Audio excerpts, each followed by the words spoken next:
நிறைய சென்டர்ஸ்ல வந்து வாங்க எனிமா கொடுத்தா பாடியோட டாக்ஸின்ஸ் எல்லாம் வந்து வெளில வந்துடும் சொல்லுவாங்க. அது நாட் அட் ஆல் அட்வைசபிள். ஏன்னா so milk as such for fully grown adults it's not necessary. நீங்க எவ்வளோ ஒரு மேபி ஒரு not necessary, it's not necessary at all. Calcium அதுல இருந்து தான் கிடைக்குதுன்னா சொல்லி இவ்வளவு வருஷம் நம்ம நம்பிட்டு இருந்தோமே. இப்போ நிறைய இன்ஸ்டாகிராமில் இந்த கட் ஹெல்த்தை பற்றி பேசுகிறாங்க. அவங்க டாக்டர்ஸா அப்படிங்கிறது கூட தெரியல. அவங்க வந்து டீடாக்ஸ் ட்ரிங்க்ஸ்லாம் வந்து நிறைய ஃபார்முலாஸ் தராங்க. முதல்ல டீடாக்ஸ் அப்படின்னு ஒரு வேர்டே இல்லைங்க, ஒரு டெக்ஸ்ட் புக் வேர்டே கிடையாது, மெடிக்கல் டேர்மே கிடையாது. உணவு ரிலேட்டடாக வர பிரச்சனைகள் வந்து ஃபேட்டி லிவர் அதிகமாக இருக்குன்னு சொல்கிறாங்க. முன்னாடி வந்து குடிப்பழக்கம் இருந்துச்சுன்னா லிவர் பாதிக்கப்படும் கேள்விப்படுறோம். இப்போ வந்து உணவு பழக்கமே வந்து அந்த ஃபேட்டி லிவர் பாதிக்கப்படுறதுக்கு காரணம்னு சொல்கிறாங்க. நீங்கள் அந்த அளவுக்கு டேமேஜ் கொடுத்துருக்கீங்கன்னு அர்த்தம். நான் வந்து ஒல்லியாக தான் இருக்கேன், நான் என்னோட வெயிட் கரெக்டாக தான் இருக்கேன், ஹைட்டுக்கு என்னோட பிஎம்ஐ கரெக்டாக இருக்குது அப்படின்னு சொல்லிட்டு ருட்டீனாக ஒரு ஸ்கேனுக்கு போகிறவங்க ஃபேட்டி லிவரோட கூட வருவாங்க.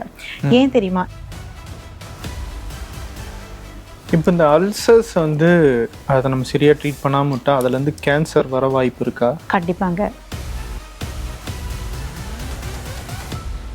எங்கள் ஊரில் ஒரு பழமொழி சொல்லுவாங்க, வயிறு சரியில்லை அப்படின்னா வாழ்க்கையே சரியில்லை அப்படின்னு சொல்லுவாங்க. முதல்ல போய் வயிறு சரி பண்ணு அப்படின்னு சொல்லுவாங்க இல்லையா? ஸோ அதனால தான் நம்ம நிறைய கட் ஹெல்த் அப்படிங்கிறது வந்து இப்போது பெரிய அளவில் விவாதம் ஆகியிருக்கு. ஸோ நம்மளுடைய வயிறு அதை எப்படி நம்ம வந்து பராமரிக்கணும், அதனால் ஏற்பட போகிற பிரச்சனைகள் என்ன சரியாக பண்ணலை அப்படின்னா அதை எப்படி நம்ம தடுக்கிறது அப்படிங்கிறத பற்றி இன்றைக்கி நம்ம அப்போலோ மருத்துவமனையினுடைய கேஸ்ட்ரோ என்டாலஜிஸ்ட் சுபா விவேகன் மேம்கிட்ட நம்ம பேச இருக்கிறோம். மேம் வணக்கம். வணக்கம். எப்படி இருக்கீங்க மேம்? நல்லா இருக்கேன், நீங்கள் எப்படி இருக்கீங்க? நல்லா இருக்கேன் மேம். சாப்பிட்டீங்களா? சாப்பிட்டேன் மேம், சாப்பிட்டேன். வயிறு ஓகே ஓகே அதுதான். ஏன்னா இன்னைக்கு நிறைய பேருக்கு இந்த ப்ராப்ளம் இருக்கு. சாப்பிட்ட உடனே ஒரு மாதிரி மந்தமாக இருக்கும், மத்தியானம் ஆனா தூக்கம் வருது. ஸோ இது எல்லாத்துக்குமே வந்து வயிறோட கனெக்ஷன் இருக்குன்னு சொல்றாங்க. கண்டிப்பா. கட் ஹெல்த் அப்படின்னா என்ன, அது எப்படி நம்ம பராமரிக்கணும்? ஸோ கட் ஹெல்த் அப்படின்னா ஓவரால் உங்களோட ஹெல்த் வந்து அது கண்ட்ரோல் பண்ணும். உங்கள் பிரெயின் ஹெல்த், உங்கள் ஸ்லீப், உங்கள் ஸ்ட்ரெஸ் லெவல்ஸ், அப்புறம் உங்களோட செக்ஸ் லைஃப், உங்களோட quality of your hair, your skin, your bones, எல்லாத்துக்கும் ஒரு கனெக்ஷன் வந்து கட் ஹெல்த் அப்படின்னு சொல்லுவாங்க. இப்போது ரீசெண்ட் ஜென்ரேஷனில் வந்து நிறைய பேர் அதில் ஃபோக்கஸ் பண்ணி, இப்போ இன்ஃப்ளூயன்சர்ஸ் பார்த்தீங்கன்னாலும் சரி, சோஷியல் மீடியாலையும் சரி, நிறைய கட் ஹெல்த் ரிலேட்டட் டாபிக்ஸாக பேசுகிறாங்க, நிறைய கட் ஹெல்த் ரிலேட்டட் ப்ராடக்ட்ஸை வந்து மார்க்கெட் பண்ணுறாங்க. So as a gastroenterologist gut health அப்படின்னா என்னன்னா, நம்மளோட ஸ்மால் இன்டெஸ்டைன், அதாவது சிறுகுடலில் millions and trillions of bacteria இருக்குது, லைவ் ஆர்கானிசம்ஸ். ஸோ அது வந்து நம்மளோட ஓவரால் ஹெல்த்தை கண்ட்ரோல் பண்ணும். So not only bacteria, virus, fungus and bacteria எல்லாம் சேர்ந்து நம்மளோட ஓவரால் ஹெல்த்தை வந்து கண்ட்ரோல் பண்ணும். ஸோ அந்த குட் பாக்டீரியா எவ்வளோ நம்ம வந்து நர்ச்சர் பண்ணி அதை வந்து இன்க்ரீஸ் பண்ணுறோமோ அந்த அளவுக்கு நல்லா வந்து நம்ம கட் ஹெல்த் இருக்கும். சப்போஸ் ஏதாவது ஒரு காரணத்தால் அந்த குட் பாக்டீரியா டெஸ்ட்ராய் ஆகுது, இல்லை பேட் பாக்டீரியா இன்க்ரீஸ் ஆகும். ஸோ எப்பயுமே லைஃப்ல ஒரு குட் அண்ட் பேட் பேலன்ஸ் இருக்கணும். ஸோ அந்த பேலன்ஸ் வந்து டிஸ்டர்ப் ஆச்சுன்னா நம்மளோட கட் ஹெல்த் வந்து ஸ்பாயில் ஆகிடும். So that leads to lot of issues like gastritis, irritable bowel syndrome, IBS etcetera. So வயிறு தான் வந்து நம்ம உடம்புல வர பாதி பிரச்சனைக்கு முக்கியமான காரணம்னு சொல்றீங்க. நாட் ஓன்லி பாதி, ஓவரால் எல்லா பிரச்சனைக்கும் முக்கியமான காரணம் கூட இருக்கலாம். ஸோ ஆனால் நம்ம வேற காரணங்கள்லாம் தேடிட்டு இருக்கோம். மெயினாக கட் ஹெல்த்தை பாதிக்கிற விஷயங்கள் எது? ஃபர்ஸ்ட் அண்ட் ஃபார்மோஸ்ட் நம்மளோட life style, smoking, alcohol consumption, சரியாக தூங்காமல் இருக்கிறது, ஸ்லீப்பு, ஸ்ட்ரெஸ் லெவல்ஸ், டைமுக்கு சாப்பிடாமல் இருக்கிறது. ஸோ இதெல்லாம் நம்ம கண்ட்ரோலில் இருக்குது. ஸோ நம்மளோட லைஃப் ஸ்டைல் ரிலேட்டட் இஷ்யூஸ் வந்து மெயினாக வந்து that affects our gut health. Second வந்து அன்னெசரி மெடிசன்ஸ் இன்டேக்.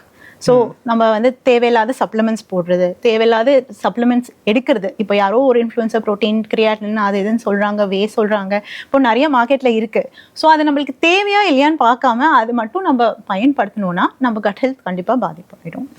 தேர்ட் வந்து ஆன்டிபயோட்டிக் யூஸ். ஆன்டிபயோட்டிக்ஸ் பார்த்தீங்கன்னா ஒரு சில கண்டிஷன்ஸ்க்கு மட்டும்தான் நம்ம யூஸ் பண்ணணும். இப்போ லைட்டாக ஒரு ஃபீவர், ஒரு காஃப், கோல்ட்னா உடனே ஒரு 5 நாள் 10 நாள் ஆன்டிபயோட்டிக் போட்டால் கண்டிப்பாக அது கட் ஹெல்த்தை வந்து பாதிக்கும். அண்ட் ஓவரால் வந்து sometimes it's genetic also. So அப்பா அம்மா வந்து நல்ல கட் ஹெல்த் இருந்தால் குழந்தைங்களுக்கு ஆட்டோமேட்டிக்காக நல்ல கட் ஹெல்த் இருக்கும். பட் ஓரளவுக்கு studies show that genetic also. But I will say like more then 70% it's because of life style related, 20 to 25% unnecessary intake of antibiotics and other medicines, and not 5 to 10% because of genetic. So இதெல்லாம் நம்மளோட gut health வந்து கண்டிப்பா பாதிக்கும். நிறைய பேர் என்ன சொல்றாங்கன்னா, எனக்கு வந்து குடிக்கிற பழக்கம் இல்லை, சிகரெட் பிடிக்கிற பழக்கம் இல்லை, ஆனாலும் என் வந்து வயிறு ப்ராப்ளம் இருக்கு, அப்போ எனக்கு என்னதான் பிரச்சனை, நான் என்ன தப்பு பண்றேன் அப்படின்னு கேட்குறாங்க இல்லையா? So I will take a deep look at their diet. என்ன சாப்பிட்றாங்க, ஒழுங்கா வந்து ஃபர்மெண்டட் ஃபுட் எடுக்கிறாங்களா, ப்ரோபயோட்டிக்ஸ் எடுக்கிறாங்களா, வெளியில் சாப்பிட்றது, இந்த நீங்கள் ட்ரிங்க் பண்ண வேணாம், நீங்கள் ஸ்மோக் பண்ண வேணாம், பட் நீங்கள் டெய்லி கோக் குடிச்சிங்கனாலோ இல்லை அந்த ultra processed carbonated beverages, red புல்லாக இருந்தாலும் சரி, கோக்காக இருந்தாலும் சரி, all that has high content of sugar and also gas. So all this can affect your liver and gut just like alcohol. அப்புறம் eating processed bakery items, daily வெளியில் சாப்பிட்றது, இந்த பேக்கேஜ்ட் ஃபுட்ஸ் வாங்கி இன்ஸ்டன்ட் ஃபுட்ஸ் ஃப்ரை பண்ணுறது. Of course கிட்ஸ்க்கு வந்து இந்த instant noodles அதெல்லாம் நாட் அட்வைசபிள், பட் அதுவும் வந்து நிறைய குழந்தைங்க கொடுக்குறாங்க. பேக்கேஜ்டு ஃப்ரூட் ஜூஸஸ், இந்த நம்ம ரியல் அப்படின்னு ஒரு இதுதான் இருக்கும் தவிர்த்து, பட் அதில் வந்து பார்த்தீங்கன்னா 90% சுகர் தான் இருக்கும், 10% தான் preservatives and added colouring and flavours. So it is not a real fruit juice. So இந்த மாதிரி நம்ம வந்து தேவையில்லாமல் ப்ராசஸ்ட் அல்ட்ரா ப்ராசஸ்ட் ஃபுட்டு மார்க்கெட்லேருந்து வாங்கி சாப்பிட்றது, அதெல்லாம் கூட அஃபெக்ட் ஆகும் நம்ம கட்டை. ஸோ நீங்கள் ஜஸ்ட் ஸ்மோக்கிங் அண்ட் ட்ரிங்கிங் பழக்கம் இல்லை, but if your diet is not okay, then definitely உங்கள் கட் ஹெல்த் வந்து வில் அஃபெக்ட். செகண்ட் வந்து sleep. 6 to 8 hours of undisturbed sleep கண்டிப்பாக தேவை. நான் 3 hours மட்டும் தான் தூங்க முடியும், எனக்கு ஒர்க் இருக்கு, இல்லை நைட் ஃபுல்லாக ஸ்க்ரோல் பண்ணுறாங்க, தேவையில்லாமல் வந்து சோஷியல் மீடியா பார்த்துட்டு ரொம்ப லேட்டாக ஸ்லீப் பண்ணி ரொம்ப சீக்கிரமாக எழுந்திரிக்கிறாங்கன்னா ஸ்லீப் வந்து கண்டிப்பாக கட் ஹெல்த்தை பாதிக்கும். ஸோ உங்களோட டைஜஷன் ப்ராசஸ், நீங்கள் உங்கள் மோஷன் பாஸ் பண்ணுறது, இந்த இஷ்யூஸ்லாம் சின்ன சின்ன விஷயம் வந்து நல்ல வெல் ரெஸ்டட் பாடியில் நல்லா நடக்கும். So if you are well rested 6 to 8 hours of undisturbed ஸ்லீப்னா நல்ல டைஜஷன் நடக்கும், உங்களோட பவல் ஹேபிட்ஸ், மோஷன் போகிறது எல்லாம் ரெகுலரைஸ் ஆகும். So sleep is one thing which people are not focusing on. So அது வந்து டெஃபினட்டாக ஃபோக்கஸ் பண்ணும். And stress is also another factor. So alcohol smoking மட்டும் நம்ம ப்ளேம் பண்ண முடியாது. அண்ட் ஆஃப் லேட் நான் என்ன பார்த்துருக்கேன்னா, நிறைய காலேஜ் ஸ்டூடெண்ட்ஸ் வேப்பிங் பண்ணுறாங்க. ஸோ அவங்க பொறுத்த வரைக்கும் ஸ்மோக்கிங் விட வேப்பிங் கொஞ்சம் பெட்டராக இருக்குது அப்படின்னு நினைப்பாங்க, but that is not true. Vaping also has nicotine, it has some tobacco residues, so that also can affect your not only lung but gut கூட அஃபெக்ட் ஆகும். நீங்கள் நிறைய பேருக்கு ஒரு ஹேபிட் இருக்கும் மேம், நிறைய சில பேருக்கு வந்து சிகரெட் பிடிக்கணும், இல்லை டீ குடிக்கணும், பிஸ்கட் குடிக்கணும், அப்போ தான் எனக்கு காலையில் வந்து மோஷன் கிளியர் ஆகும்ன்றது. இந்த ஹேபிட்டை வந்து எப்படி பார்க்குறீங்க இது? ஸோ ஆனஸ்ட்லி வந்து எனக்கும் ரொம்ப காஃபி பிடிக்கும், நானும் ஒரு காஃபி லவர் தான், காஃபி இல்லாமல் எனக்கும் இருக்க முடியாது. ஸோ நான் என்ன சொல்வேன்னா, டீ காஃபி வந்து பேட் கிடையாதுங்க, it is okay, 1 to 2 cups நீங்கள் குடிக்கலாம், பட் நீங்கள் அதை எப்படி குடிக்கிறீங்க அது இம்பார்ட்டண்ட். நிறைய சுகர் ஊற்றி நிறைய மில்க் போட்டு நிறைய வாட்டி குடிக்கிறீங்கன்னா, லைக் மேபி ஒரு 4 to 5 times a day, it is not advisable, but guidelines as per gastroenterology and hepatology, 2 to 3 cups of black coffee is advised. That is very good for your gut and liver. So இது வந்து studies வந்து வச்சு prove பண்ணியிருக்காங்க. So tea coffee pad கிடையாது, அதை நீங்கள் எந்த முறையில் குடிக்கிறீங்க, நீங்கள் எவ்வளோ ஃப்ரீக்வெண்ட்டாக குடிக்கிறீங்க, நீங்கள் I mean how often you take it, all that also depends on the thing. So tea coffee தப்பு கிடையாது, டெஃபினெட்லி இட் இஸ் குட். இப்போ நிறைய வந்து இந்த லாக்டோஸ் இன்டாலரன்ஸ் எல்லாம் நிறைய வந்து சொல்கிறாங்க, பால் வந்து சரியான பாலாக வரதில்லை மாடுகள் கிட்ட இருந்து. ஸோ இந்த மாதிரி குடிக்கும்போது நிறைய லைஃப் ஸ்டைல் ப்ராப்ளம்ஸ்லாம் வருது, அதனால் அதை அவாய்ட் பண்ணணும் அப்படின்னு சொல்கிறாங்க இல்லையா? So milk as such for fully grown adults it's not necessary. நீங்க எவ்வளோ ஒரு மேபி ஒரு not necessary, it's not necessary at all. Calcium அதுல இருந்து தான் கிடைக்குதுன்னா சொல்லி இவ்வளவு வருஷம் நம்ம நம்பிட்டு இருந்தோமே. கால்சியமோட வேரியஸ் அதர் சோர்சஸ் இருக்குங்க, like ragi you can get from curd, you can get from other fermented foods அந்த மாதிரி. So whole milk, raw milk வந்து for an adult it is not very necessary. In fact என்னோட patients வந்து நிறைய பேர் வந்து floating, stomach ஏக், கேஸ்ட்ரைட்டிஸோட வருவாங்க. அவங்களோட டயட்டை பார்த்தா அவங்க நைட் பால் குடிச்சு தூங்குவாங்க, அது ஒரு பழக்கம் ரொம்ப வருஷமா. ஸோ அதை நம்ம கட் பண்ணாலே அவங்களோட பாதி சிம்டம்ஸ் வந்து குறைஞ்சிடும். ஸோ இதுக்கு ஒரு சயின்டிஃபிக் மெக்கானிசம் இருக்குங்க. எப்படின்னா, நம்ம ஸ்மால் இன்டெஸ்டைனல் சிறுகுடல்ல லாக்டேஸ் அப்படின்னு ஒரு என்சைம் இருக்கு, அது வந்து இந்த லாக்டோஸை வந்து டைஜஸ்ட் பண்ணும். ஸோ எப்படி நம்ம ஏஜ் பண்றோமோ நம்மளோட போன் டென்சிட்டி குறையும், ஆஃப்கோர்ஸ் முடி கொட்டும், ஒரு பாயிண்ட் ஆஃப் டைம்ல காது வந்து கம்மியாக கேட்கும். அதே மாதிரி நம்ம இன்டெஸ்டைன்ஸோட ஃபங்க்ஷனும் குறைஞ்சிரும். ஸோ அந்த லாக்டேஸ் என்சைம் ப்ரொடக்ஷன் வந்து ஆஸ் வி ஹிட் 40-50 வந்து குறைஞ்சிடும். So you will not be able to tolerate milk to that extent. So நிறைய பேர் என்ன, நான் பால் குடிச்சு வளர்ந்தேன், நான் 20 years 4 கப் பால் குடித்தேன், இப்போ என்னால் ஏன் குடிக்க முடியாது? இதுக்கு சயின்டிஃபிக் எவிடன்ஸ் இருக்குது. ஸோ ஆஸ் வி ஏஜ் நம்மளோட பாடி வந்து இந்த லாக்டோஸை வந்து டைஜஸ்ட் பண்ணுறது வந்து ரொம்ப கஷ்டப்படும்.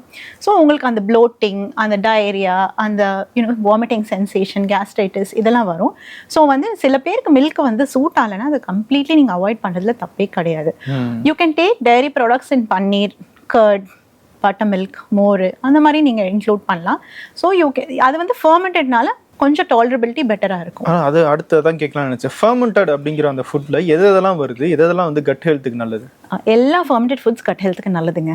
ஸோ இஃப் யூ பழைய சாதம், நம்ம பாட்டிமா தாத்தாங்க காலத்துலேருந்து அந்த பழைய சாதம், கஞ்சி, கம்பக்கூழ், ராகிக்கூழ் இதெல்லாம் நம்மளோட தமிழ்நாட்டோட நேட்டிவ் ஃபுட். ஸோ அதெல்லாம் ரொம்ப நல்லது. அதில் வந்து நம்ம பட்டர் மில்க் ஆட் பண்ணி மார்னிங் குடித்தோம்னா it is a perfect gut health drink அப்படின்னு நம்ம சொல்லலாம். Perfect gut health drink. Second வந்து we have curd, butter milk. அப்புறம் நம்ம if you go to Japan, China and all, you have something called miso, then you have kombucha. அதெல்லாம் வந்து fermented foods. அவங்களோட இதில் கிம்ச்சி அப்படின்னு ஒரு சைனீஸ் ரெசிபி இருக்குது, அதெல்லாம் இருக்குது. அண்ட் நார்த் இந்தியாவில் போனீங்கன்னா டோக்லா, நம்மளோட இட்லி ஸ்டைலில் அவங்க வந்து டோக்லா செய்வாங்க. ஸோ இதெல்லாம் நல்ல fermented foods. It's very good for the cut. So நம்ம ஏன் ஃபர்மெண்டட் ஃபுட்ஸ் கட்டுக்கு ரொம்ப நல்லதுன்னு சொல்லுவோம்னா அதில் வந்து அந்த குட் பாக்டீரியா, நான் ஃபர்ஸ்ட் சொன்னேன் இல்லைங்க, குட் பாக்டீரியா நம்ம கட்டுக்கு ரொம்ப முக்கியம். அது இருக்குது நம்ம கட்டில். ஸோ நம்ம ப்ரோபயோட்டிக் பில் எடுக்கிறதுக்கு இல்லை வேற ஏதாவது சப்ளிமெண்ட்ஸ் எடுக்கிறதுக்கு இந்த மாதிரி ஃபர்மெண்டட் ஃபுட்ஸ் நம்ம டெய்லி டயட்ல எடுத்தோம்னா this is more then recharge ஆகிட்டே இருக்கும், ரிப்ளனிஷ் ஆகிட்டே இருக்கும், அந்த பேலன்ஸ் வந்து மெயின்டைன் ஆகிட்டே இருக்கும். அண்ட் உங்கள் கட்டு ஹெல்த்துக்கும் ரொம்ப நல்லது. ஸோ அது டெய்லி பேசிஸில் நம்ம வந்து கண்டிப்பாக எடுத்துக்கணும். இன்னொன்று வந்து நிறைய விஷயங்கள் வந்து சொல்லப்படுறது, சாயந்தரம் 7-7:30 முன்னாடி நீங்கள் சாப்பிட்ருங்க, நைட் வந்து லேட்டாக சாப்பிடாதீங்க அப்படின்னு சொல்கிறது. அது எவ்வளோ தூரம் உண்மை? அது வந்து கட் ஹெல்த்துக்கு எவ்வளோ முக்கியம்? பர்சனலி 7 to 8 டின்னர் முடிக்கிறது நான் எல்லாருக்கும் அட்வைஸ் பண்ணுவேன். Not only patients who have cut health issues, but generally எல்லாருக்கும் நான் அட்வைஸ் பண்ணுறது அதான். பிகாஸ் உங்கள் எப்படி உங்களுக்கு ரெஸ்ட் வேணுமோ, நீங்கள் மைண்ட் ரெஸ்ட் பண்ணணும், நீங்கள் தூங்கணுமோ, அதே மாதிரி உங்கள் கட்டுக்கும் ஒரு ரீசெட் பட்டன் வேணும். ஸோ நீங்கள் ரொம்ப லேட்டாக சாப்பிட்டு ஒரு 10 o'clock டின்னர் சாப்பிட்டு அதுக்கப்புறமா ஸ்விக்கியில் டெசர்ட் ஆர்டர் பண்ணி 12 மணிக்கு டெசர்ட் சாப்பிட்டு, இல்லை மிட் நைட் பிரியாணின்னு இப்போ வந்து ரொம்ப ட்ரெண்டிங்காக இருக்குது நம்ம சென்னையில் நிறைய ஏரியாஸில். ஸோ அதெல்லாம் நீங்கள் வந்து ஒன்ஸ் இன் அ வைல் ஓகேங்க, நீங்கள் எங்கேயாவது பார்ட்டி போகிறீங்க, இல்லை ஃப்ரெண்ட்ஸ் வந்திருக்காங்க, யூ ஹாவ் அன் ஒகேஷன், லேட்டாக சாப்பிட்றது ஓகே. பட் அது கண்டினியூஸாக ஒரு பழக்கம் மாதிரி வச்சிட்டோன்னா definitely it is going to affect your gut health. So 7 to 8 it's a great time to finish your dinner. So at least your gut health is reset. It prepares for the next day morning, how to accept the next meal in the morning. And there is some concept called intermittent fasting also. So நீங்க last meal ஒரு 7 to 8 o'clock எடுத்தீங்கன்னா 12 hours of fastல இருந்தீங்கன்னா morning வந்து 7 to 8 o'clock நீங்க அடுத்த meal எடுத்தீங்கன்னா, so அந்த 12 hours of fastingல நாட் ஓன்லி யோர் கட், எல்லாமே ஓரளவுக்கு உங்க ஆர்கன்ஸ் எல்லாம் கொஞ்சம் ரிப்ளனிஷ் ஆகிட்டு ரிஃப்ரெஷ் ஆகிட்டு மார்னிங் கொஞ்சம் ஃப்ரெஷ்ஷாக இருக்கும். ஸோ இன்டர்மிட்டன்ட் ஃபாஸ்டிங் ரொம்ப நல்லது. It's very good for anti ageing properties.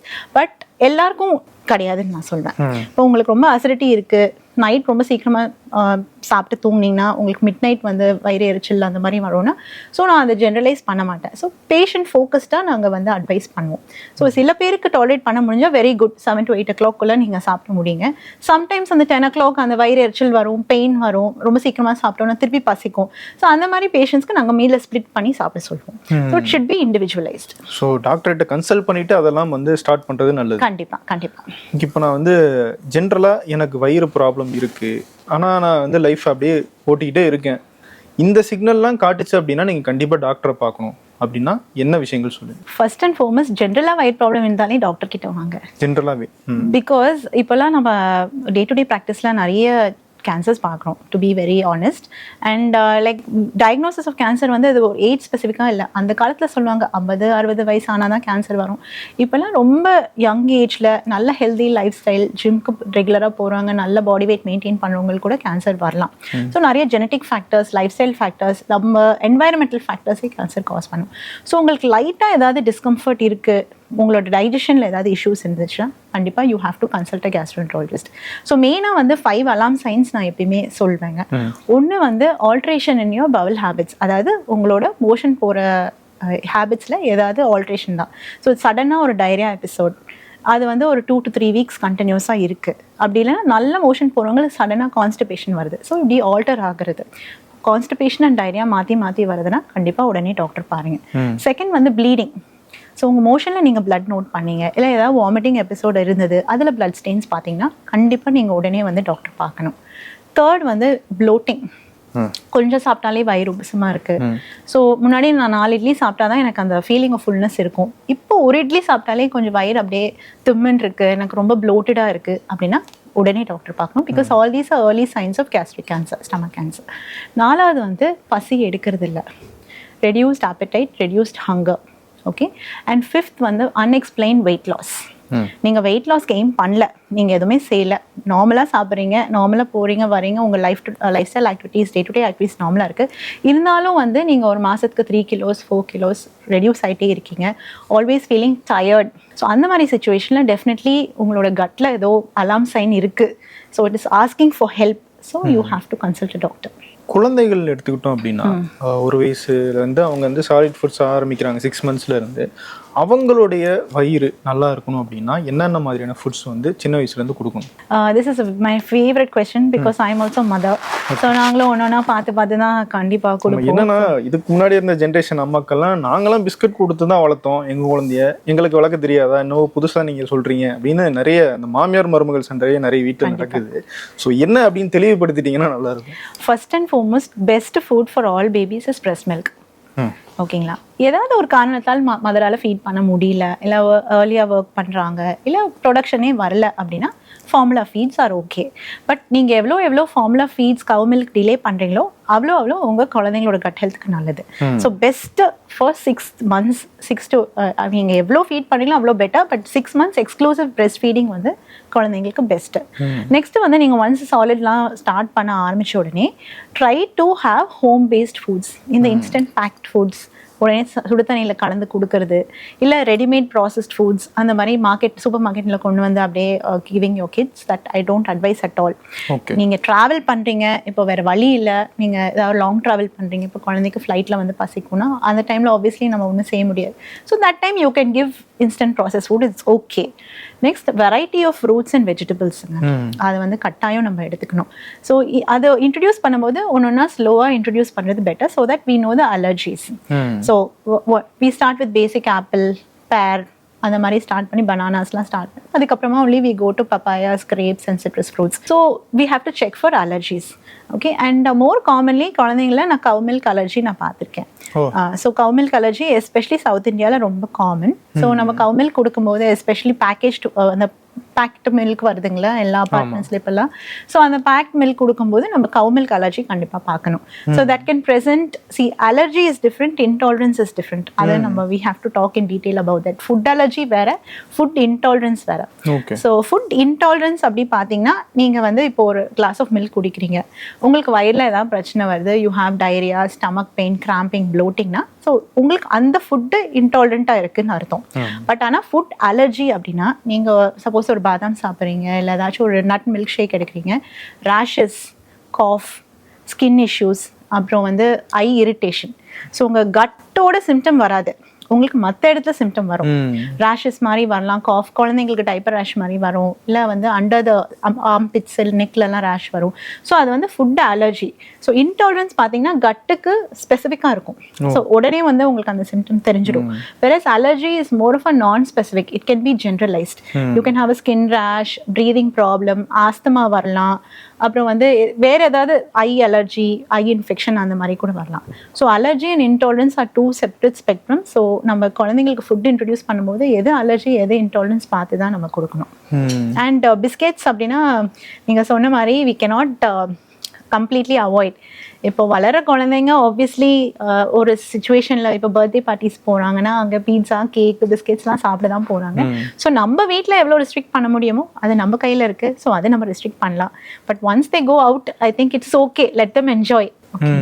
நீங்க பால் பத்தி சொல்லும்போது பேக்கடு பால்ல மட்டும்தான் அந்த அலர்ஜிஸ் வருதா, இல்ல ஜெனரல் பசுமாட்டு பால்லையுமே கிடைக்குதா? ஜெனரலி எல்லா மில்க்ல இருக்கும், but pack milk I think more of adulterants இருக்கிறதுனால we see kids with allergies and intolerance. நம்ம சாப்பிட்றதுனால வயிறுக்கு பிரச்சனை வருது அப்படிங்கிறது புரிஞ்சிக்க முடியுது. ஆனால் சில நேரங்கள்ல என்னன்னா ஏதாவது ஒரு டென்ஷனான சுச்சுவேஷன், ஒரு பதற்றமான சூழ்நிலை, ஆஃபீஸில் ஸ்ட்ரெஸ் இருக்குது, அடுத்து ஏதாவது ஒரு ஸ்டேஜில் ஏற போகிறோம் அப்படின்னும் போது நிறைய பேருக்கு எனக்கு வயிற்ற கலக்குது, இப்போவே வயிற்ற கலக்குதுன்னு சொல்லுவாங்க. அந்த ஃபீலிங் ஏன் மேம் வருது? வயிறுக்கும் நம்மளுடைய சுச்சுவேஷனுக்கும் பிரெயினுக்கும் என்ன சம்பந்தம்? ஸோ இது வெரி இன்ட்ரெஸ்டிங் கொஷன். ஆக்சுவலி இதுக்கு பேசிஸ் வந்து கட் பிரெயின் ஆக்சஸ்ன்னு சொல்லுவாங்க. இப்போ ஐ திங்க் எல்லாரும் வந்து ஒரு எக்ஸாம் எழுதிருப்பீங்கன்னு நினைக்கிறேன். ஸோ அந்த எக்ஸாமுக்கு முன்னாடி ஒரு ஸ்ட்ரெஸ் இருக்கும். அப்போ உங்கள் வயிறு ஒரு மாதிரி கலக்கும், இல்லை நிறைய டைம் வாஷ்ரூம் யூஸ் பண்ணுற மாதிரி ஒரு இருக்கும், இல்லை டயரியாவே வரும் நிறைய குழந்தைங்களுக்கு, நிறைய பேருக்கு. ஸோ இது வந்து basis of gut brain connection. So நம்ம பிரெயினுக்கும் கட்டுக்கும் நிறைய கனெக்ஷன்ஸ் இருக்குது. அது வந்து ஒரு 2-way டிராஃபிக் சிக்னல் மாதிரி, ஓகேங்களா? அது நர்வ்ஸ் அப்படின்னு ஒரு நம்மளோட நரம்புங்க இருக்குது, அப்புறம் ஹார்மோனல் கனெக்ஷன்ஸும் இருக்குது, அதே மாதிரி நியூரான்ஸ்ன்னு சொல்லி நர்வ் எண்டிங்ஸும் இருக்குது. ஸோ இது கட் அண்ட் பிரெயினுக்கு நடுவில் வந்து நிறைய கனெக்ட் ஆகும். ஸோ திருப்பி வந்து ஹீரோ ஆஃப் த கட்டு வந்து ஸ்மால் பாக்டீரியா, நான் சொன்னது அந்த good gut bacteria. So good gut bacteria நல்லா இருந்தாங்கன்னா, நிறைய குட் கட் பாக்டீரியா நீங்கள் ரிப்ளெனிஷ் பண்ணி ரொம்ப சந்தோஷமாக வச்சுருக்கீங்கன்னா ஹாப்பி ஹார்மோன் செக்ரீட் பண்ணும். செரட்டோனின், டோபமைன், காபா இதெல்லாம் கட்ல தான் இருக்கு, இதெல்லாம் கட்ல தான் செக்ரீட் ஆகும். So if you keep your gut happy, happy hormones எக்ஸசிவாக இருக்கும். Like I told you, your gut is related to your mood, it's also related to your sleep, it's also related to your sex drive. So இதெல்லாம் வந்து நீங்கள் கட்டை ஹாப்பியாக வச்சுக்கிட்டீங்கன்னா automatically உங்கள் mood upset ஆகும். நீங்களே யோசிச்சு பாருங்களா, எப்பயுமே ஸ்டமக் கிராம்ஸ், ஒரு வயிறு எரிச்சல், ஒரு நெஞ்சு எரிச்சலோட உங்களால் எப்படிங்க ஹாப்பியாக இருக்க முடியும்? கண்டிப்பாக உங்களால் டே டு டே ஆக்டிவிட்டீஸில் ஹாப்பியாக இருக்க முடியாது. ஸோ இதெல்லாம் வந்து நீங்கள் கட்டோட பேசிஸே தான் உங்களோட பிரெயின் ஹெல்த்.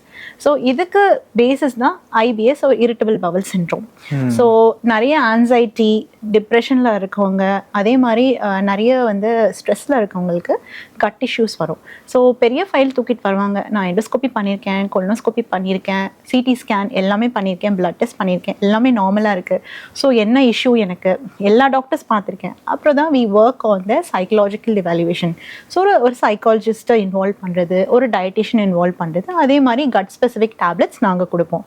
ஸோ இதெல்லாம் ஒரு மல்டி டிசிப்ளினரி அப்ரோச்சில் வந்து நம்ம அப்ரோச் பண்ணோம்னா IBS ஓரளவுக்கு நல்லாவே நம்ம கியூர் பண்ணிக்கலாம். ஸோ யோர் பிரெயினோட கண்ட்ரோலே உங்கள் கட்டில் இருக்குன்னு தான் அர்த்தம்.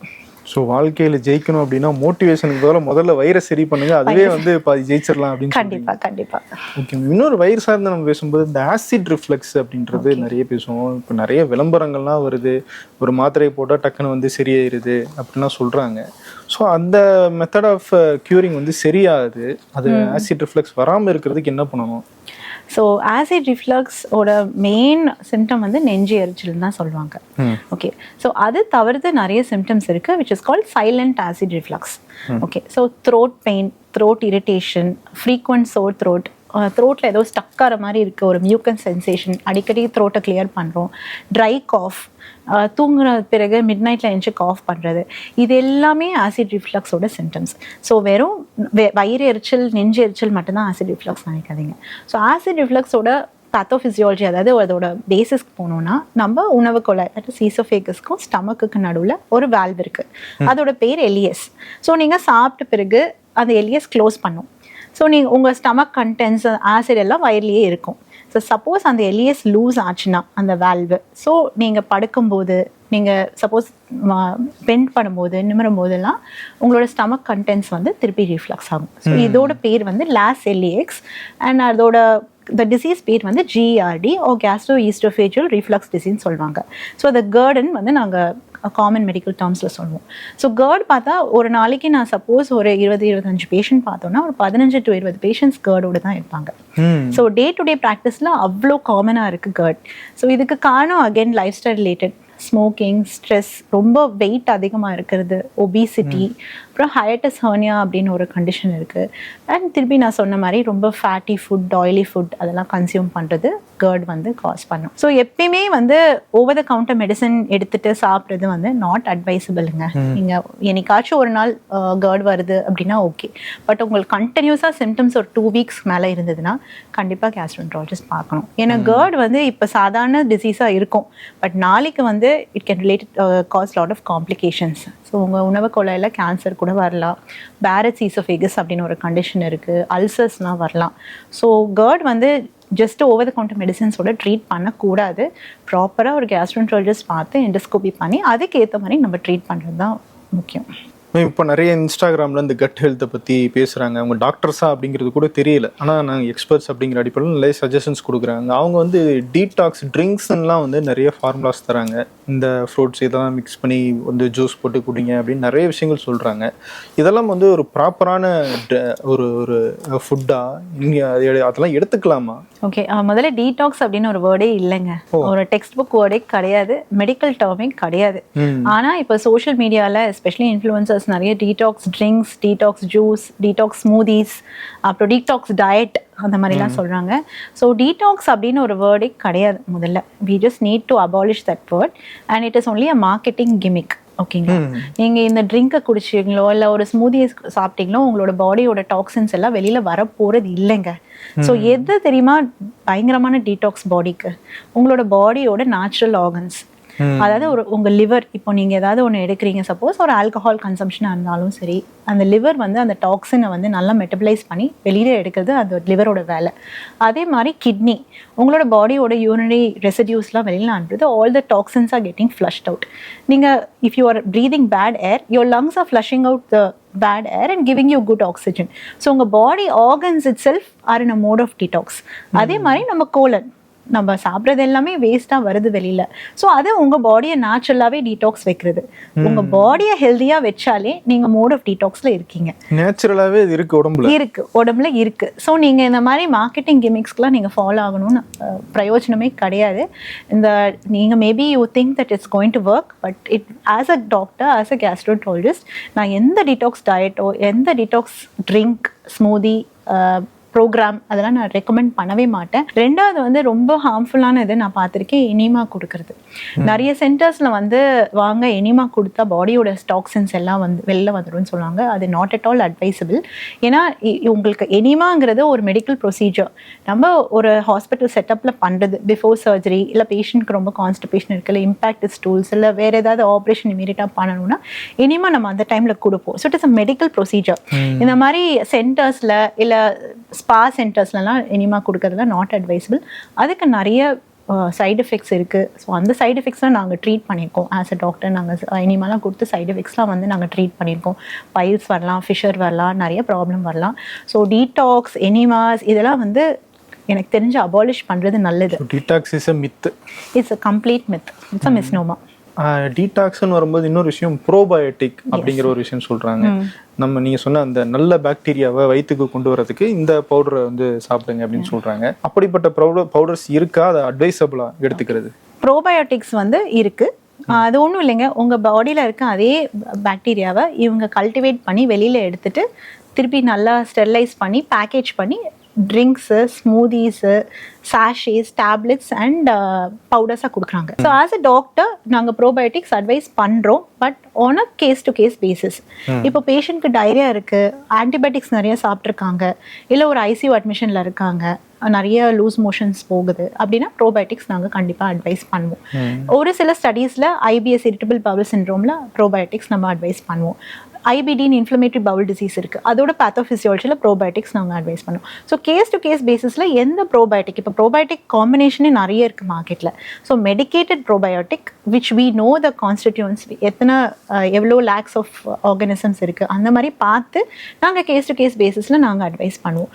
பட் இந்த சாஷே பவுடர் கமர்ஷியலி அவைலபிள் அது எந்த அளவுக்கு உண்மைன்னு எனக்கு தெரியாது. பிகாஸ் நான் அதை அட்வைஸ் பண்ண மாட்டேன், எடுத்துட்டும் கிடையாது. அண்ட் செகண்ட்லி வந்து ப்ரோபயோட்டிக்ஸ் லைவ் ஆர்கானிசம்ஸ்னால நம்ம ரெஃப்ரிஜரேட் பண்ணி தான் வச்சுக்கணும். பிகாஸ் அது பாக்டீரியா. ஸோ நிறைய ப்ரோபயோட்டிக் அமேசான்லலாம் விற்கிறாங்க. ஸோ அதை எப்படி அவங்க ஸ்டோர் பண்ணுவாங்க, எப்படி இந்த இ-காமர்ஸ் வெப்சைட்லலாம் எப்படி ஸ்டோர் பண்ணி எப்படி செல் பண்ணுறாங்கன்னு தெரியல.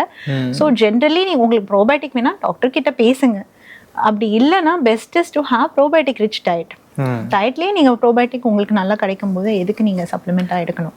இது வந்து பவுடர்ஸ் ஒரு பக்கம், யோகட்டை வந்து ப்ரோபயோட்டிக்கான ஒரு ஃபுட்டு அப்படின்னு அதிகமாக ஒரு மார்க்கெட்டிங் நடக்குது. அதை சுற்றி பெரிய இண்டஸ்ட்ரியுமே இருக்குது. அது எவ்வளோ தூரம் உண்மை? Yoghurt is good for health. It is probiotic content இருக்கு. பட் ஆனால் அந்த எக்ஸ்ட்ரா ப்ரோபயோட்டிக் யோகர்ட் அப்படின்னு சொல்றாங்க பாருங்க, அது பத்தி எனக்கு அந்த அளவுக்கு ஐடியா இல்லை. பட் அது மார்க்கெட் பண்றாங்க. Maybe we need to do research on that. இந்த ஹை ப்ரோட்டீன் யோகர்ட் வருது, ப்ரோபயோட்டிக் ரிச் யோகர்ட் வருது. யோகர்ட் ஆஸ் சச் நம்ம வீட்டில் செய்யற தயிரில் ப்ரோபயோட்டிக்ஸ் அதிகமாக இருக்குது. அது நீங்கள் நார்மலாக டே டு டே பேசிஸில் எடுத்தாலே போதும். நீங்கள் இந்த மாதிரி ஃபேஷனபிளாக ஏதாவது எடுத்துக்கணும்னு அவசியம் கிடையாது. அப்போ இந்த ப்ரோபயோட்டிக் பவுடர்ஸ் எல்லாமே தேவை இருந்தால் மட்டும்தான், அதுவும் டாக்டர்ஸ் சொன்னால் நீங்கள் சாப்பிடணும். மோருக்கு அல்டர்னேட்டிவா அப்படிங்கிற மாதிரியான விஷயங்கள்லாம் கூடாது. நிறைய பேர் வந்து எனக்கு சாப்பிட்ட உடனே எனக்கு மோஷன் வர மாதிரியான ஒரு அர்ஜென்சி இருக்குது, எனக்கு எப்பயுமே இப்படி இருந்துக்கிட்டே இருக்குது, அதனால் சாப்பிட்றதுக்கு எனக்கு வந்து யோசனையாக இருக்குது, ட்ராவல் பண்ணும்போதெல்லாம் இதனாலேயே நான் சாப்பிட்றது இல்லை அப்படின்னு சொல்கிறாங்க. அப்படி இருந்துச்சுன்னா அண்டர்லைங் காரணம் என்ன?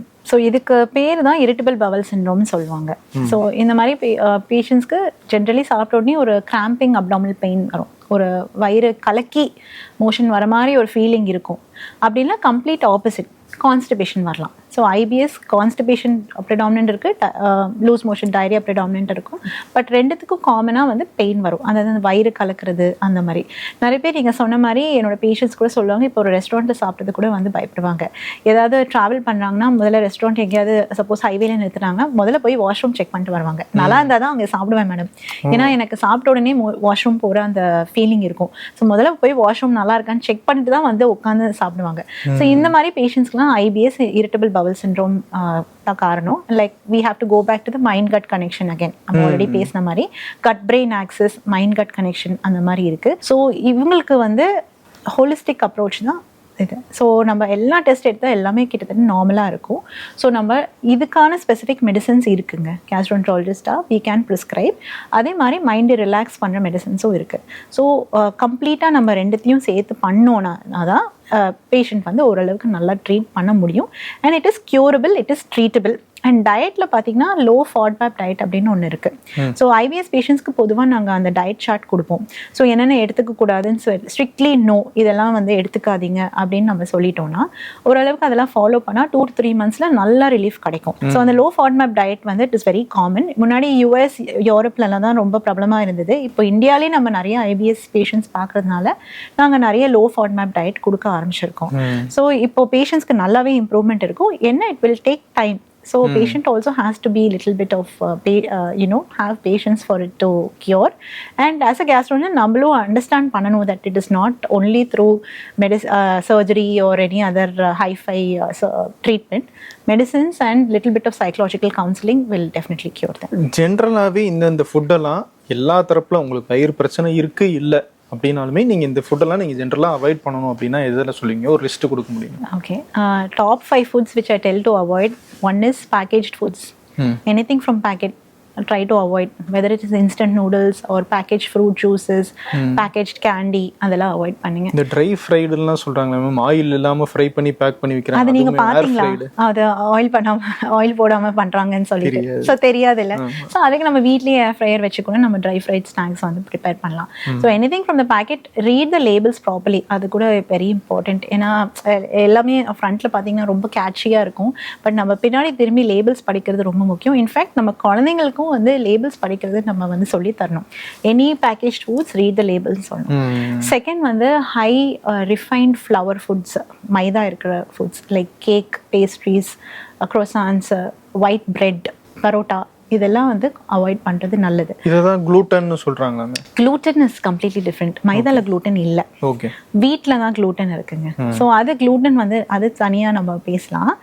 தேர்ட் வந்து ரிஃபைன்ட் சுகர் இருக்குது, ஒயிட் சுகர் பொருட்கள், நிறைய sweets, candies once in a while நம்ம எடுத்துக்கலாம். But try to avoid thing.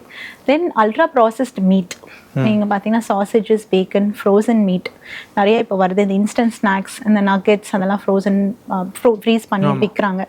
So அதெல்லாம் நம்ம அவாய்ட் பண்ணுறதுனால யூ ஷுட் அவாய்ட். ஃபிஃப்த் வந்து நான் சொல்வேன் preservative rich food like pickles, அந்த vinegar dipped food like which has a long shelf life, அதெல்லாம் கூட நம்ம அவாய்ட் பண்ணுறது நல்லது. ஒன்ஸ் இன் அ வைல் இதெல்லாம் எடுக்கிறதுல தப்பே கிடையாதுங்க. நான் கூட சாப்பிடுவேன் once in a while. But on a daily basis, regular weekly basis don't stock these foods. Gluten வரும்போது இந்த கோதுமை தான் நிறைய பேர் வந்து அவாய்ட் பண்ணுங்கன்னு சொல்கிறாங்க. ஆனால் நம்ம ஊரில் வந்து சுகர் இருக்க எல்லாருமே நம்ம சப்பாத்தி சாப்பிடுவோம் அப்படிங்கிற சிஸ்டத்துக்கு மாதிரி ரொம்ப நாள் ஆச்சு. ஆனால் குளூட்டனில் என்ன பிரச்சனை இருக்குது? ஏன் அதை வந்து அளவாக சாப்பிடணும்? ஸோ குளூட்டன் பார்த்தீங்கன்னா அது வீட்டில் இருக்கிறது ஒரு ப்ரோட்டீன். புரோட்டீன் மாதிரி, ஓகேங்களா, gluten gliadin சொல்லிட்டு. ஸோ நிறைய பேருக்கு அந்த gluten வந்து டைஜஸ்ட் பண்ணுற கெப்பாசிட்டி வந்து உடம்புல கம்மியாக இருக்கும். பட் தேங்க்ஃபுல்லி சவுத் இந்தியாவில் அந்த அளவுக்கு நாங்கள் பார்க்குறதில்ல. Mostly north India, Delhi, Himachal, Punjab அந்த பெல்ட்ல தான் அதிகமாக வந்து வீட் சாப்பிடுவாங்க. அவங்களோட ஸ்டேப்பிள்லே 3 வேளை அவங்க சப்பாத்தி, ரோட்டி, ஃபுல்கா தான் சாப்பிட்றாங்க. ஸோ அங்கே பார்த்தீங்கன்னா gluten அலர்ஜி, gluten இன்டாலரன்ஸ் நிறைய பார்க்குறோம். இப்போ சீலியாக் டிசீஸ் அப்படின்னு ஒரு டிசீஸ் இருக்குது. அதுவும் நம்ம நாட்டில், நம்ம தமிழ்நாட்டில் பார்த்தீங்கன்னா ரொம்ப கம்மியாக தான் டயக்னோஸ் பண்ணியிருக்கோம். மெயின்லி அங்கேருந்து வந்து இங்கே செட்டில் ஆகிறவங்களுக்கு நம்ம அதை டயக்னோஸ் பண்ணுறோம்.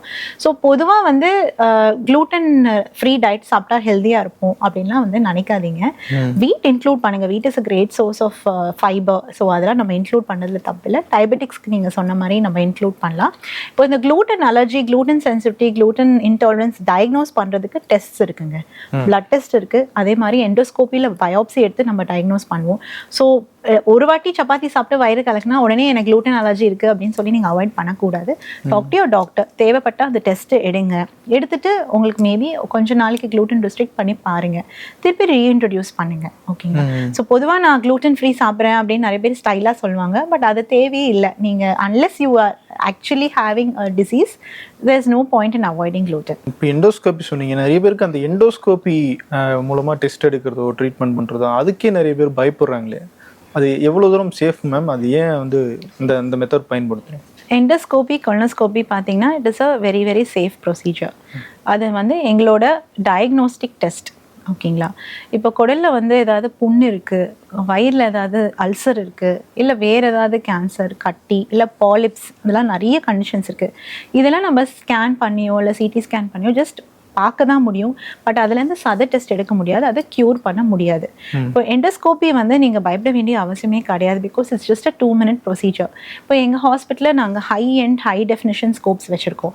ஸோ செம்ம அல்ட்ரா தின்னாக இருக்கும். உங்களுக்கு உள்ளே வந்து அந்த எண்டோஸ்கோப் போகிறதே உங்களுக்கு தெரியாது. ஹை டெஃபினிஷனாக இருக்கும். And it all depends upon the clinical skills of the doctor as well. So நீங்கள் நல்ல சென்டரில் பண்ணிங்கன்னா நீங்கள் இதுக்கெல்லாம் பயப்படணும்னு அவசியம் கிடையாது. பட் நீங்கள் ரொம்ப பயப்படுறீங்க, இல்லை ரொம்ப எல்டர்லி பேஷண்ட், இல்லை குழந்தைங்க அப்படின்னா நாங்கள் அனஸ்தீசியா செடேஷன் கொடுப்போம். ஸோ அனஸ்தீசியா கொடுத்துட்டு அந்த 5-10 minutes நாங்கள் ப்ரொசீஜர் பண்ணுறதுக்குள்ள பேஷண்ட் வந்து நல்லா தூங்கிடுவாங்க, ரிலாக்ஸ்டாக இருப்பாங்க. ஸோ அதுக்குள்ளே நாங்கள் ப்ரொசீஜர் பண்ணி கூட முடிச்சிடுவோம். Endoscopy, colonoscopy, if the doctor feels you need to get it done, please get it done. Do not delay. ஏன்னா it can be life saving. இன்னொன்று, இப்போ இந்த உணவு ரிலேட்டடாக வர பிரச்சனைகள் வந்து ஃபேட்டி லிவர் அதிகமாக இருக்குன்னு சொல்கிறாங்க. முன்னாடி வந்து குடிப்பழக்கம் இருந்துச்சுன்னா லிவர் பாதிக்கப்படும் கேள்விப்படுறோம். இப்போ வந்து உணவு பழக்கமே வந்து அந்த ஃபேட்டி லிவர் பாதிக்கப்படுறதுக்கு காரணம்னு சொல்கிறாங்க. என்ன பின்னாடி என்ன நடக்குதுன்னு? ஓகே, ஆக்சுவலி நான் ஆல்கஹாலிக் ஃபேட்டி லிவர் டிசீஸ்னு ஒரு டேர்ம் இருக்குது. நாஃபெல்டின்னு சொல்லுவாங்க. ஸோ நீங்கள் குடிக்கவே மாட்டீங்க, ஆல்கஹால் தொட்டதே கிடையாது லைஃப்பில், பட் இருந்தாலும் உங்களுக்கு ஃபேட்டி லிவர் டிசீஸ்ன்னா அதோட காரணமே உங்கள் டயட் தான். So again, திருப்பி processed food, high fatty food, high carbohydrate rich food. So நிறைய சுகர்ஸ், நிறைய ஒயிட் ரைஸ், நிறைய ப்ராசஸ்ட் ரிஃபைன் மைதா, ரிஃபைன் ஃப்ளார், அதெல்லாம் சாப்பிட்டா கூட ஃபேட்டி லிவர் வர சான்சஸ் இருக்கு. லிவர் வந்து அதை டீடாக்ஸ் பண்ணுது அப்படின்னு நம்ம சொல்றோம் போது ஏன் வந்து இந்த இடத்துல நீங்க அந்த அளவுக்கு டேமேஜ் கொடுத்துருக்கீங்கன்னு அர்த்தம். ஸோ ஓரளவுக்கு தான் லிவர் நம்மளுக்கு ரிப்ளனிஷ் பண்ணும். ஸோ போட்டு அடிச்சுட்டே இருந்தால் அந்த லிவரும் பாவம் தானேங்க. ஸோ ஃபேட்டி லிவரோட 4 ஸ்டேஜஸ் இருக்குங்க. So 1, 2, 3 and 4. ஸ்டேஜ் 4 வந்து லிவர் சிரோசிஸ், அதாவது கம்ப்ளீட் லிவர் ஃபெயிலியர்னு அர்த்தம். ஸோ ஸ்டேஜ் 1, 2, 3ல இருந்தால் நம்ம அல்ட்ராசவுண்டில் பிக் பண்ணிவிட்டு நம்ம ரிவர்சலுக்கு வந்து நிறைய மெடிசன்ஸ் இருக்குது. இப்போது by grace of God, lot of medicines are there for treating fatty liver. So உங்களுக்கு fatty liver diagnose பண்ணிங்கன்னா it is not the end of the road. நீங்கள் நல்லாவே medicine, life style, weight reduction, diet changes அதெல்லாம் பண்ணி fatty liver நம்ம டெஃபினட்டாக வந்து reverse பண்ணிக்கலாம். ஸோ fatty liver வந்து not only because of alcohol, even your life style change. சுத்தமாக எக்ஸசைஸ் பண்ணாமல் ஒரே இடத்துல உட்காந்தா, நான் வந்து ஒல்லியாக தான் இருக்கேன், என்னோட வெயிட் கரெக்டாக தான் இருக்கேன், ஹைட்டுக்கு என்னோட BMI கரெக்டாக இருக்குது அப்படின்னு சொல்லிட்டு ருட்டீனாக ஒரு ஸ்கேனுக்கு போகிறோம், ஃபேட்டி லிவரோட கூட வருவாங்க. ஏன் தெரியுமா? ஏன்னா ஒபிசிட்டி, ஆல்கஹால் கன்சம்ஷன் எதுவுமே இல்லாதவங்களுக்கு கூட ஃபேட்டி லிவர் வருவாங்க. Because that is call lean NASH. லீனாக இருக்கவங்களுக்கும் ஃபேட்டி லிவர் வரும் because of no physical activity.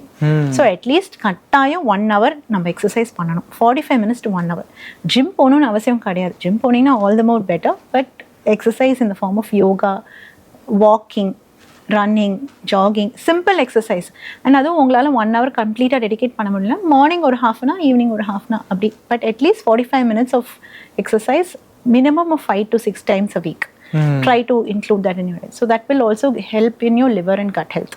So fatty லிவர்ன்றது அதிகமாக சாப்பிட்றதுனால வர்றது கிடையாது, நம்ம வந்து சரியில்லாத உணவு ராங் ஃபுட்ஸாக சாப்பிட்றதுனால தான் வருது. Okay, over a prolong period of time. அது எப்படி மேம் இந்த சிம்டம்ஸ்லாம் வந்துச்சு அப்படின்னா இது நம்ம எப்படி அதை தெரிஞ்சுக்கிறது நம்ம லிவர் வந்து அஃபெக்ட் ஆகிருக்கு அப்படின்னு? ஓகே, ஃபர்ஸ்ட் அண்ட் ஃபார்மோஸ்ட் என்னன்னா ஃபேட்டி லிவர் என்னோட ஓபியில் பார்த்தீங்கன்னா இன்சிடென்டல் டயக்னோசிஸ், ஒரு அல்ட்ராசவுண்ட் எடுப்பாங்க, வேற ஏதோ காரணத்துக்காக போனாங்க, ஒரு நான் ஸ்பெசிஃபிக்கான வயிறு வலி இல்லை ஒரு மாஸ்டர் ஹெல்த் செக்அப் ஒரு கம்பெனி வந்து எடுக்க சொல்கிறாங்கன்னா திடீர்னு பார்த்தா ஃபேட்டி லிவர் இருக்கும். ஸோ அது வந்து அப்சல்யூட்லி நோ சிம்டம்ஸ். ஏன்னா உங்கள் லிவர் வந்து அவ்வளோ பிரம்மாண்டமான ஆர்கன், அது எந்த ஒரு கத்தாது, எந்த ஒரு தொந்தரவு கொடுக்காது unless it goes to the last stage. So it is helping to take care of your fatty liver without giving you any symptoms. But once your liver gets affected, then உங்களுக்கு symptoms கண்டிப்பாக வந்து வரும். First and foremost jaundice, yellow discoloration of eyes. ஓகேங்களா, உங்கள் urine ரொம்ப மஞ்சளாக போகிறது, ice ரொம்ப எல்லோவாக இருக்குது, ஜாண்டிஸ், ஃப்ராங்க் ஜாண்டிஸ் இருக்கும். செகண்ட், ரொம்ப டயர்டாக இருக்கிறது. ஓகேங்களா, டே டு டே ஆக்டிவிட்டீஸில் வந்து ரொம்ப டயர்டாக ஃபீல் பண்ணுவாங்க. So that means your liver is definitely getting அஃபெக்டட்னு அர்த்தம். தேர்ட் வந்து ஈஸி ப்ளீடிங். இப்போ கொஞ்சம் வந்து நீங்கள் அடிபட்டுச்சுன்னா இல்லை லைட்டாக ஏதாவது இதாச்சுன்னா ப்ளீடிங்கே நிறுத்தாது. பிகாஸ் உங்கள் லிவர்லேருந்து அந்த கோஆகுலேஷன் ஃபேக்டர்ஸ்லாம் ப்ரொடியூஸ் ஆகும். ஏதாவது ஒரு கிளாட்டிங் ஃபேக்டர்ஸ், கோஆகுலேஷன் ஃபேக்டர்ஸ் லிவர்லேருந்து ப்ரொடியூஸ் ஆகும். ஸோ உங்கள் லிவர் அஃபெக்ட் ஆகுதுன்னா இந்த மாதிரி எக்ஸசிவ் ப்ளீடிங், ஈஸி ப்ளீடிங், இதெல்லாம் வந்து symptoms of liver disease. So இதெல்லாம் பார்த்தீங்கன்னா ரொம்ப last stage, end stage of the like grade 4 fatty liver தாண்டின பிறகு தான் இந்த மாதிரி சிம்டம்ஸ் வரும். But until that fatty liver is very quiet issue. So நீங்களாக போயிட்டு டயக்னோஸ் பண்ணி அதை ட்ரீட் பண்ணாதான் உண்டு. ஸோ பெட்டர் ஒரு மாஸ்டர் ஹெல்த் செக்கப்பை வருஷத்துக்கு ஒரு தடவை பண்ணிக்கலாம். 100%. நீங்கள் above the age of 35 years நான் எப்பயுமே எல்லாருக்கும் சொல்லுவேன், master health checkup yearly once பண்ணிக்கோங்க. நம்ம எவ்வளோ செலவு பண்ணுறோம், புது மொபைல் வாங்குகிறோம், அடுத்த ஐஃபோன் வந்துச்சுன்னா நம்ம அப்டேட் பண்ணுறோம். Every 6 months every month we are having a haircut, we change our looks, we change our car also. So why don't you spend that amount on a master health checkup? I think it's very important. கண்டிப்பாக ஒரு master health checkup. And above 45 years உங்களுக்கு cut health issues இருந்துச்சுன்னா கண்டிப்பாக endoscopy, colonoscopy பண்ணி தான் ஆகணும். Because அது in US and யூரோப்லலாம் பார்த்தீங்கன்னா இந்த இன்சூரன்ஸ் ஸ்கீம்லேயே அவங்களுக்கு இன்க்ளூட் ஆகிடும்.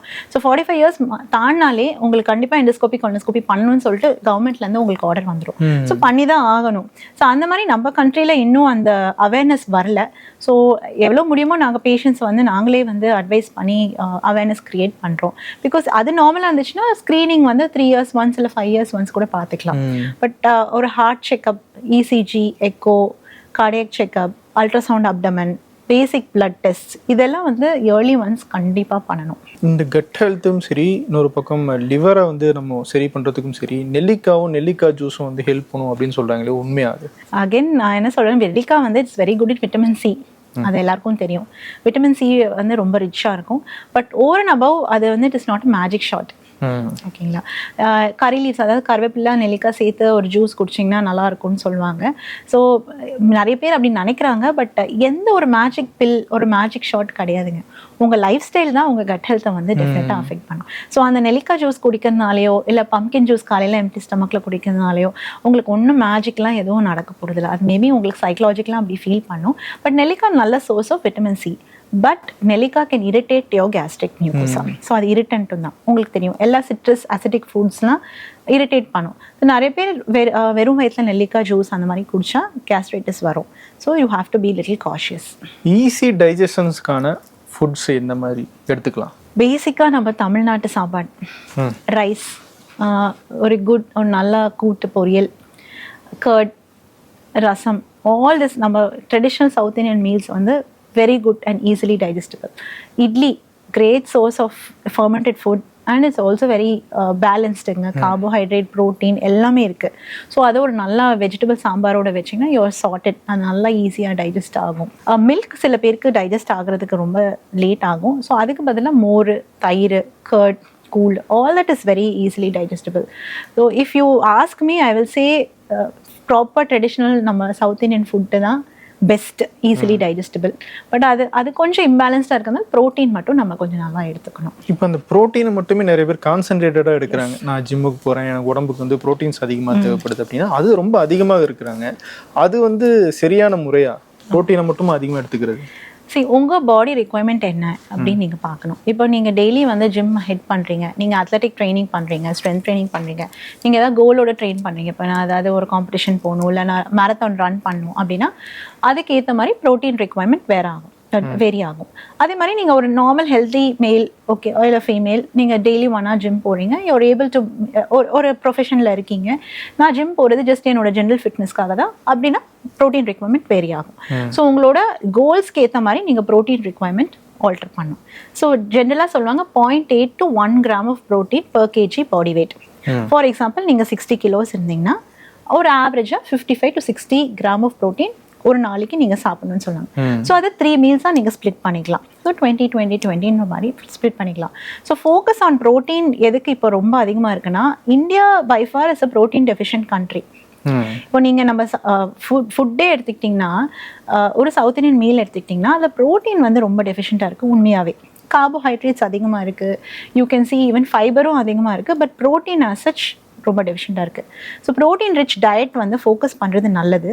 Because protein is necessary for your muscle building, protein is necessary for to prevent weakness and to rebuild your muscles and all. So protein கண்டிப்பாக வந்து எடுத்துக்கணும். And good sources of protein வந்து eggs, chicken, meat, red meat is also good, fish is also good. Vegetarian source பார்த்தீங்கன்னா soya, paneer, dals, அப்புறம் lentils, அந்த சன்னா, ராஜ்மா, அதெல்லாம் good sources of protein. So எவ்வளோ நம்ம ப்ரோட்டீன் வந்து 3 mealஸில் ஸ்ப்ளிட் பண்ணி இன்வால்வ் பண்ணுறோமோ அவ்வளோ நம்ம உடம்புக்கு நல்லது. ப்ரோட்டீன்ஸை நம்ம அதிகமாக எடுக்கும்போது அதில் டைஜஷன் ப்ராப்ளம்ஸ் எதுவும் வருமா? நீங்கள் ஃபிசிக்கலி ஆக்டிவாக இருந்தீங்கன்னா டைஜஷன் ப்ராப்ளம்ஸ் வராது. பட் நீங்கள் ப்ரோட்டீன் சப்ளிமெண்ட்டாக எடுத்திங்கன்னா சம்டைம்ஸ் வந்து இப்போ இந்த வே ப்ரோட்டீன் சொல்லுவாங்க, வே ஐசோலேட் சொல்லுவாங்க, நிறைய பேருக்கு அது டாலரேட் ஆகாது. Because whey again is plant, I mean lactose based, it is milk paste.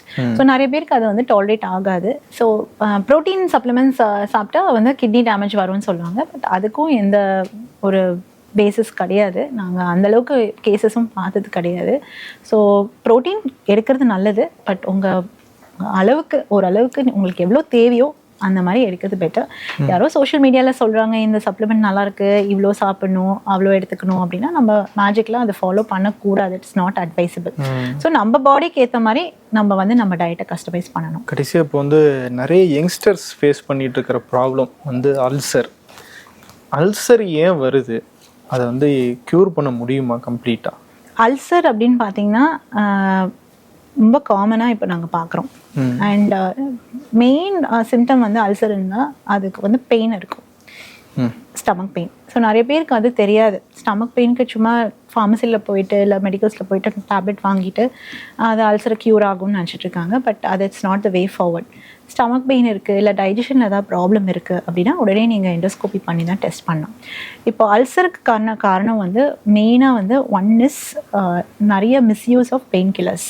ஓகேங்களா, முட்டி வலி, கை கால் வலி, தலைவலிக்கெலாம் இந்த ஓவர் த கவுண்டர் மெடிசன்ஸ்லாம் நிறைய பேர் எடுக்கிறாங்க. ஸோ அது டைரெக்டாக போயிட்டு அவங்களோட கேஸ்ட்ரிக் லைனிங்கை அஃபெக்ட் பண்ணி அல்சர் ஃபார்ம் பண்ணும். செகண்ட் வந்து ஒரு bacteria called H பைலோரை, Helicobacter பைலோரை. So அது வந்து ரொம்ப காமனாக அல்சர் காஸ் பண்ணும். அண்ட் அதுக்கு க்யூரும் இருக்குது. ஆன்டிபயோட்டிக் கோர்ஸ் கொடுத்தா நம்ம வந்து க்யூர் பண்ணிக்கலாம். ஸோ அன்ஹைஜீனிக் ஃபுட் எடுக்கிறது, ப்ராப்பராக வந்து ஸ்டெர்லைஸ் பண்ண வாட்டர் குடிக்காமல் இருக்குது, இல்லை நிறைய ஸ்ட்ரீட் ஃபுட், இப்போ இந்த பானிபூரி, பேல்பூரிலாம் நிறைய ஸ்ட்ரீட் ஃபுட்லாம் நிறைய பேர் சாப்பிட்றாங்க. அண்ட் அன்ஹைஜீனிக்காக ஃப்ரூட்ஸ்லாம் கூட கரெக்டாக நான் வந்து வாஷ் பண்ணியிருக்காங்களா அதெல்லாம் கூட பார்க்காம நிறைய பேர் எடுத்துக்கிறாங்க. இப்போ சம்மர் டைமில் ஃப்ரூட்ஸும் கூடமா நல்லா வாஷ் பண்ணியிருக்காங்களா இல்லையான்னு தெரியாது இல்லைங்க. ஆமாம். ஸோ அதெல்லாம் கூட வந்து நம்ம ஹைஜீனிக் ப்ராக்டிசஸ் ஃபாலோ பண்ணணும். அப்புறம் அன்குக்டு ஃபுட்டெல்லாம் சாப்பிட்றது, இந்த ஃப்ரூட் சாட், பேல்பூரி, பானிபூரி, இதெல்லாம் வந்து ஃபுட் ஹேண்ட்லர்ஸ் எப்படி ஹேண்டில் பண்ணுவாங்கன்னு தெரியாது. ஸோ இதெல்லாம் வந்து கொஞ்சம் நம்மளுக்கு வந்து கட் ஹெல்த்தை கண்டிப்பாக அஃபெக்ட் பண்ணும். ஸோ ஹெச் பைலோரை, பெயின் கில்லர் மெடிகேஷன் இருக்குது, cigarette smoking, alcohol, stress, all this can cause gastric ulcers. சாப்பிடாம இருக்கிறதும் அல்சர் காரணம் சொல்கிறாங்க. சாப்பிடாம இருக்கிறதுனா generally no, but if you irregular meal timing வந்து இந்த மாதிரி கொஞ்சம் காஸ் பண்ணலாம். ஸோ நீங்கள் ஒரு நாள் வந்து ஸ்கிப்பிங் மீல்ஸ், லைக் டைமே இல்லை எனக்கு சாப்பிட்றதுக்குன்னு சொல்லிட்டு டேரெக்டாக மதியம் சாப்பிட்றது, மார்னிங் சாப்பிடாமல் இருக்கிறது, ஸோ சம்டைம்ஸ் டின்னர் ஸ்கிப் பண்ணிவிட்டு ரொம்ப லேட்டாக மிட் நைட் சாப்பிட்றது. ஸோ அந்த மாதிரி இஷ்யூஸில் கூட வந்து கேஸ்ட்ரைட்டிஸ் காஸ் பண்ணலாம். இப்போ நம்ம உடம்பு வந்து அளவாக சாப்பிட்டாலே எனர்ஜியாக இருக்குமா? கண்டிப்பாக. இல்லை நம்ம வந்து சாப்பிடல அப்படின்னா ஐயோ நம்ம சாப்பிடலையே டைம் ஆகிட்டே இருக்கே நமக்கு எனர்ஜி இருக்காது, அந்த வேலை பண்ணணுமா, எக்ஸசைஸ் பண்ணணுமா அப்படிங்கிற ஒரு டவுட்லாம் வந்துருது சாப்பிடல அப்படின்னா.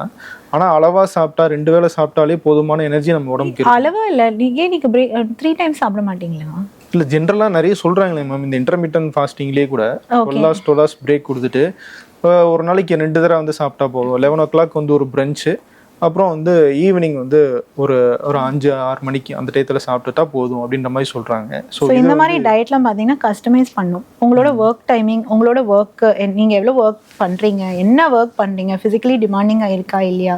ஸோ உங்களோட ஒர்க் பேட்டர்ன் என்னோட ஒர்க் பேட்டர்ன் கண்டிப்பாக டிஃப்ரெண்ட்டாக தான் இருக்கும். நாங்கள் அண்டர்கோ பண்ணுற ஸ்ட்ரெஸ்ஸு, நீங்கள் அண்டர்கோ பண்ணுற ஸ்ட்ரெஸ்ஸு கண்டிப்பாக டிஃப்ரெண்ட்டாக இருக்கும். உங்களோட timings will also be different. But ஜென்ரலாக நான் என்ன சொல்கிறேன்னா, don't skip breakfast. Breakfast skip பண்ணாதீங்க. It is a very important part of your meal. ஒரு high protein high carbohydrate breakfast எடுக்கிறது ரொம்ப ரொம்ப முக்கியம். நீங்கள் பிரேக்ஃபாஸ்ட் நல்லா சாப்பிட்டீங்கனாலே உங்கள் டே வந்து நல்லா சுறுசுறுப்பாக பிரிஸ்காக இருக்கும். ஸோ நீங்கள் சப்போஸ் சாப்பிடாம இருக்கீங்க, இல்லை வந்து ஒரு மாதிரி அந்த எம்டி ஸ்டமக்கில் இருக்கீங்கன்னா, அந்த ஹங்கர் பேங்ஸ் வந்து உங்களுக்கு கண்டிப்பாக உங்கள் டே ரூயின் பண்ணுறதுக்கு சான்சஸ் இருக்குது. You will feel very irritated, very low on energy.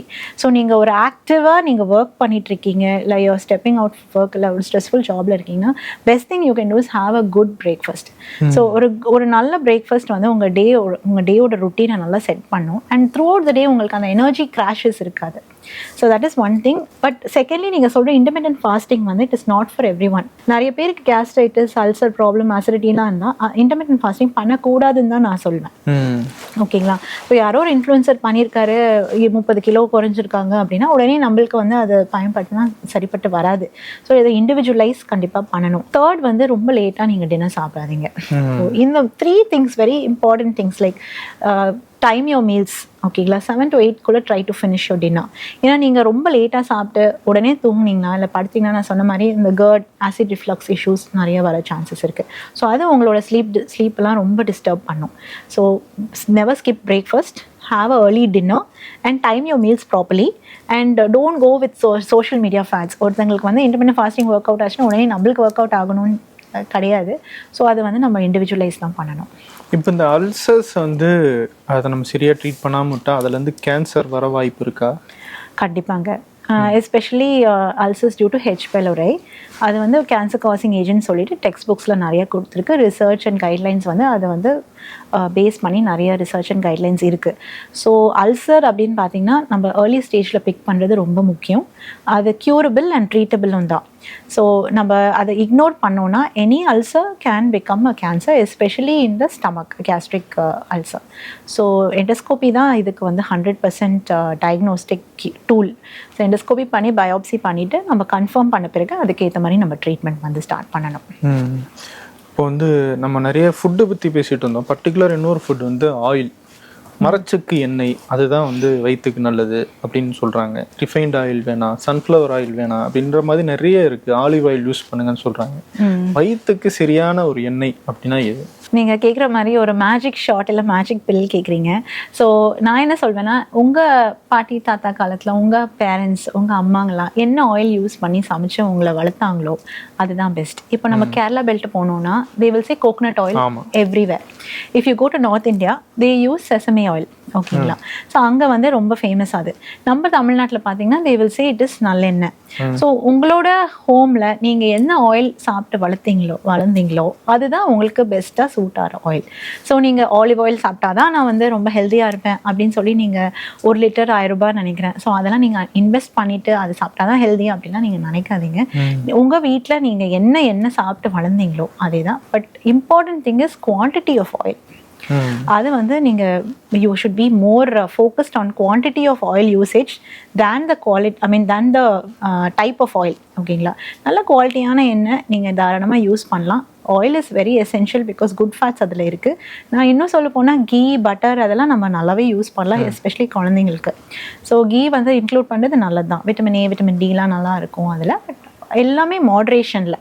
You should not go overboard. அதே மாதிரி குழந்தைங்களுக்கு வந்து ரோட்டியில் நீங்கள் சப்பாத்தி பண்ணிங்கன்னா கொஞ்சம் பட்டர் ஆட் பண்ணுறதும் நல்லது. So that is good fats தான். Don't go overboard, don't overdo anything. எல்லாமே மாட்ரேஷனில் வந்து ரொம்ப நல்லது. ஸோ ஆயில் பார்த்தீங்கன்னா இதுதான் பெஸ்ட் ஆயில் அப்படின்னு எதுவுமே இல்லை. ஸோ ரீஃபைண்ட் ஆயில் ஃப்ரைங்க்கெலாம் யூஸ் பண்ணுறதுல தப்பு இல்லை. Coconut oil is good. நல்லெண்ணெய் ரொம்ப நல்லது. அதே மாதிரி நீங்கள் வந்து ஆலிவ் ஆயில் சொல்கிறீங்க, if you can afford it, நீங்கள் சாலட்ஸ்லாம் அதான் யூஸ் பண்ணணுன்னா தாராளமாக யூஸ் பண்ணலாம். கிரவுண்ட்நட் ஆயில், அதாவது கடலை எண்ணெய், அது கூட நிறைய பேர் யூஸ் பண்ணுறாங்க. So you can go ahead and use, but quantity in moderation அதுதான் ரொம்ப முக்கியம். ரொம்ப நன்றி மேம். இவ்வளோ நேரம் நிறைய விஷயங்கள் குறித்து எங்களுக்கு அவேர்னஸ் ஏற்படுத்தினீங்க. உங்களுடைய பணி தொடர வாழ்த்துக்கள். Thank you so much. ரொம்ப நன்றிங்க.